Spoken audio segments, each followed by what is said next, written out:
Part 1. Kagigising ko lang ngayon dahil may pupuntahan ako sa may covered court ng Sibulan.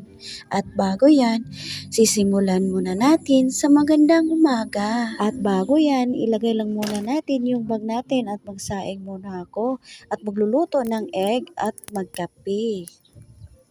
Ayan. At ngayon, uminom muna tayo ng kape dahil medyo matatagalan ako sa lakad ngayon dahil mga 5 AM pa lang. At pag ganito pala, pag may mga lakad ako na hindi ko alam kung makauwi ba ako ng maaga, ang ginawa ko, magbaon na lang ako at dinamihan ko pa talaga para hindi ako magutom. Char! At hindi na rin ako kumain ng agahan dahil katatapos ko lang magkape at ready na yung passenger ko na maghatid sa akin. Imi, walang ganon. At dahil may oras ako hinahabol at i-ready ko na itong bag ko na may laman ng 1 million.